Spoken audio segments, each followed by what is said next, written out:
اللہ الرحمن الرحیم۔ ساتھیوں، بہت عرصے پہلے کی بات ہے کہ ملک ایران میں ایک سوداگر رہتا تھا جس کے پاس ایک بہت ہی خوبصورت طوطا تھا۔ سوداگر یہ طوطا ہندوستان کے جنگل سے پکڑ کر لایا تھا۔ طوطا بہت پیاری پیاری باتیں کرتا تھا اور سوداگر کو بہت عزیز تھا۔ ایک مرتبہ سوداگر کو تجارت کے سلسلے میں ہندوستان جانا پڑا۔ سفر پر جانے سے قبل وہ پنجرے کے پاس گیا اور طوطے سے کہنے لگا، پیارے طوطے، میں تمہارے وطن ہندوستان جا رہا ہوں۔ وہاں میرا گزر اسی جنگل سے ہوگا جہاں تمہارے ساتھی رہتے ہیں۔ اگر تم انہیں کوئی پیغام دینا چاہتے ہو تو بتا دو۔ طوطے نے جواب دیا کہ مالک، آپ میرے دوستوں کو صرف اتنا کہہ دو کہ وہ تو بڑے مزے سے وطن کے جنگل میں رہتے ہیں، آزاد فضاؤں میں سانس لے رہے ہیں، مگر میں بد نصیب وطن سے دور اس پنجرے میں بند ان سے ملنے کے لیے تڑپ رہا ہوں۔ جب سوداگر ہندوستان پہنچا تو اسے اپنے قافلے کے ہمراہ اس کا گزر اسی جنگل سے ہوا جہاں طوطے کے دوست رہتے تھے۔ وہاں بہت سے خوبصورت طوطے درختوں پر بیٹھے تھے۔ انہیں دیکھ کر سوداگر کو اپنے طوطے کا پیغام یاد آ گیا اور اس نے بلند آواز میں انہیں وہ پیغام سنایا۔ جیسے ہی سوداگر نے اپنی بات ختم کی تو ایک طوطے کی حالت خراب ہو گئی۔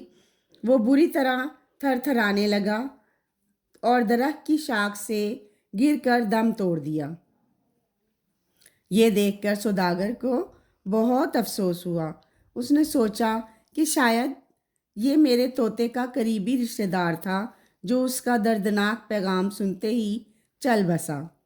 جب سوداگر اپنے وطن پہنچا تو اس نے اپنے طوطے کو اس کے رشتہ دار کی موت کا حال بیان کیا۔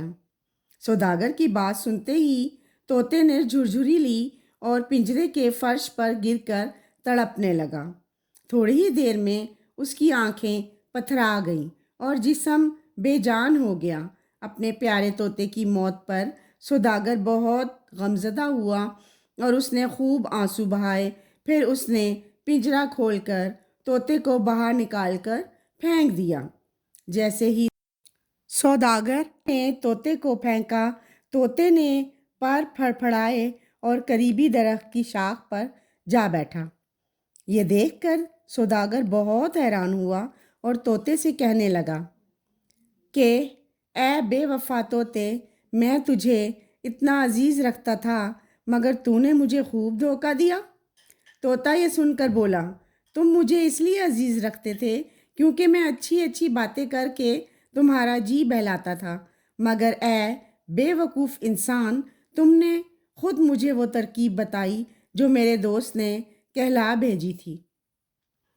میں نے اس پر عمل کیا اور اس کی طرح مردہ بن گیا تو تم نے خود مجھے اپنے ہاتھوں سے آزاد کر دیا۔ اب تم خود بتاؤ کہ جب سب کچھ تم نے اپنے ہاتھوں سے کیا ہے تو پھر مجھے برا کیوں کہتے ہو؟ یہ کہتے ہوئے طوطے نے اپنے مالک کو الوداع کہا اور گنگناتا ہوا اپنے وطن روانہ ہو گیا۔